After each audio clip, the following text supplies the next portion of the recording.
ఇచ్చడం జరిగింది ఆ శాంపుల్ మళ్ళీ జూలై 23వ తారీఖున రిపోర్ట్ వచ్చింది.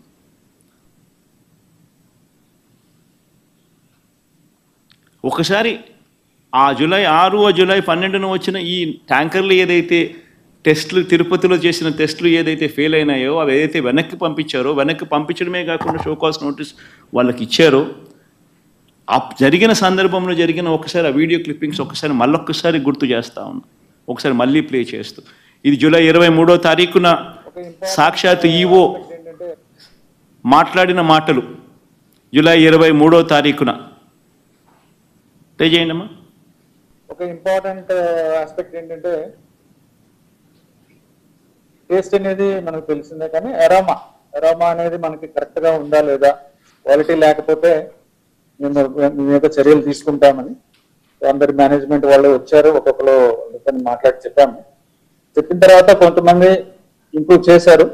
ఆ శాంపుల్లో అడల్టరేషన్ ఉందని తెలియదు.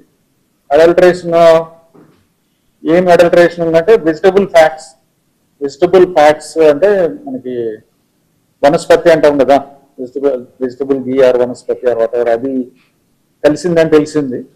ఆ సప్లయర్ కి బ్లాక్ లిస్ట్ చేయడానికి షోకాజ్ నోటీస్ ఇవ్వడం జరిగింది. ఈ టెండర్ ట్యాంకర్స్ కూడా 2 ట్యాంకర్స్ ఉన్నాయి, ఆ 2 ట్యాంకర్స్ కూడా రిజెక్ట్ చేయడం జరిగింది.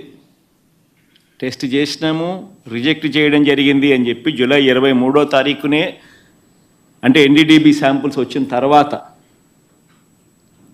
కూడా ఈవో గారు స్వయంగా చెప్పిన మాటలు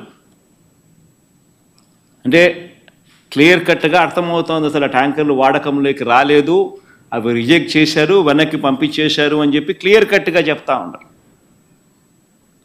అయినా కూడా సెప్టెంబర్ 18వ తారీఖున, అంటే 2 నెలల తర్వాత, చంద్రబాబు నాయుడు గారు 100 రోజుల తన పాలన సభలో, 2 రోజుల తన పాలన సభలో, తన పాలన అన్ని విధాల ఫెయిల్ అయిపోయి ఉన్న పరిస్థితుల నేపథ్యంలో ప్రజలు సూపర్ 6, సూపర్ 7 పరిస్థితి ఏమిటి, ఎన్నికలప్పుడు ఇచ్చిన హామీల గురించి ఏమయ్యాయి మా హామీలు అని చెప్పి ప్రజలు చంద్రబాబు నాయుడు గారిని 100 రోజుల తన పాలన మీద నిలదీస్తూ ఉన్న నేపథ్యంలో, అన్ని రకాలుగా ఫెయిల్ అయిన నేపథ్యంలో చంద్రబాబు నాయుడు గారు టాపిక్ డైవర్ట్ చేసేందుకు జూలై 23వ తారీఖున ఈ రిపోర్ట్ వస్తే, అది కాన్ఫిడెన్షియల్ రిపోర్ట్ అని చెప్పి వాళ్ళు చెప్పి మరీ రిపోర్ట్ ఇస్తే, ఆ రిపోర్టును చంద్రబాబు నాయుడు గారు సెప్టెంబర్ 18వ తారీఖున తాను 100 రోజుల తన పాలన మీద తాను మాట్లాడుతూ,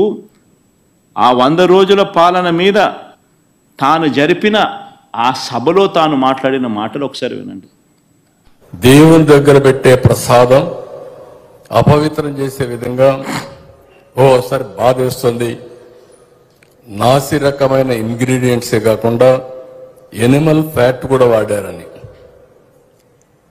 ఏది గీకు బదులు. అంటే ఒకవైపునేమో జూలై 23వ తారీఖునే ఈవో అసలు యానిమల్ ఫ్యాట్ కాదు, అది వెజిటబుల్ ఫ్యాటు, అంటే ఎన్డీడీబీ రిపోర్ట్ వచ్చినాక కూడా, అంటే ఎందుకంటే ఆయన జ్ఞానం ఉంది కాబట్టి, ఆయనకు తెలుసు కాబట్టి, రిజెక్ట్ చేసేసినాము